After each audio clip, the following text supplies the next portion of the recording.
இங்க பாருங்களேன், ஹர்ஷத்தோட பர்த்டேக்கா இன்னைக்கு. அதனால நான் சாக்லேட் ஒரு கவரா பேப்பர்ல ஃபுல்லா வாங்கி வச்சுட்டு தான் வந்திருக்கேன். ஹர்ஷத்துக்கு தெரியாதுக்கா. நான் இங்க பாருங்கக்கா, ஹர்ஷத்துக்கு தெரியாமே நான் வந்து சாக்லேட்டை எடுத்து வச்சிருக்கேன். அவளுக்கு பர்த்டே கொண்டாடணும்லக்கா, அதுதான். அக்கா, அந்த சாக்லேட்டா உங்களுக்கு தெரியாதா? ஐயோ, என்னக்கா இப்படி தெரியாதான்னு இழுக்குறீங்க, என்னாச்சு? அதுவாக்கா, ஒன்னும் இல்லை. இப்ப பாருங்க என்ன பண்ண போகுதுங்கன்னு பிள்ளைங்க. நான் தான் பார்த்துட்டு எனக்கே மூக்கு மேல விரல வச்சுட்டேன். இப்படியாக்கா பண்ணுங்க இந்த பிள்ளைங்க? நீங்க பர்த்டேக்காக வாங்கி வச்சிருந்திருக்கீங்க போல இருக்கு, அதை ரொம்ப ஆக்கி போட்டுருச்சிங்க. இங்க பாருங்கக்கா. ஐயோ, கொஞ்ச நேரம் வீட்டுல இல்லனாலே இதுங்களோட இதே பிரச்சனை தான். இன்னைக்கு என்ன சம்பவம் பண்ணி வச்சுச்சிங்கன்னு தெரியலையே. சரிக்கா வாங்க, நம்ம 2 பேரும் சேர்ந்தே போய் பார்க்கலாம். சரி சரிக்கா வாங்க, நீங்க வந்தோடனே காட்டணும் தான் இருக்கேன். வாங்க வாங்க, நம்ம 2 பேருமே சேர்த்து பார்க்கலாம். அப்பா இங்க பாருங்களேன், நான் போய் அக்பர் வீட்டுக்கு போயிட்டு வரேன்க்கா. அன்னைக்கு ஹர்ஷத்துக்கு இன்னைக்கு பர்த்டே வாப்பா, நான் போய் பாத்துட்டு வந்துடுறேன்ப்பா. ப்ளீஸ்ப்பா, அக்பர் என்ன ரொம்ப விரும்பி கூப்பிட்டான்ப்பா. போயிட்டு வந்துட்டுமா? சரிப்பா, பாத்து போயிட்டு வா. சரியா? இங்க பாரு, யாராவது போற வழியில கூப்பிட்டாங்கன்னா போக கூடாதுப்பா. அங்க மட்டும் தான் போகணும், வீட்டுக்கு, அக்பர் வீட்டுக்கு மட்டும் தான் போகணும். சரியாப்பா? வேற எங்கேயும் நீ போயிடக்கூடாது. சரியாப்பா? சரிப்பா, நான் பார்த்து பத்திரமா போயிட்டு வரேன்ப்பா. வரட்டுமா? சரி சரி, போயிட்டு வாப்பா. ஹே, அப்பா விட்டுட்டாரு. ஹே நன்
இங்க பாருங்க, அழகா குட்டி குட்டி பீஸா நான் கட் பண்ணி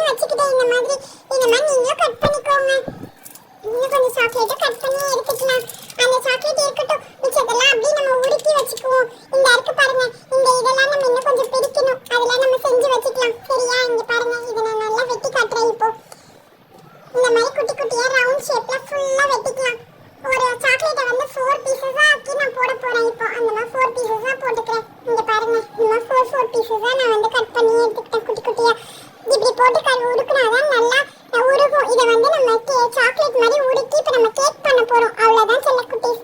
சரியா? நீங்க எல்லா சாக்லேட்டுமே இந்த மாதிரி உருக்கிக்கணும்.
நாளைக்கு எபிசோட்ல இதெல்லாம் உருக்கிடலாம் செல்ல குட்டீஸ். மறக்காம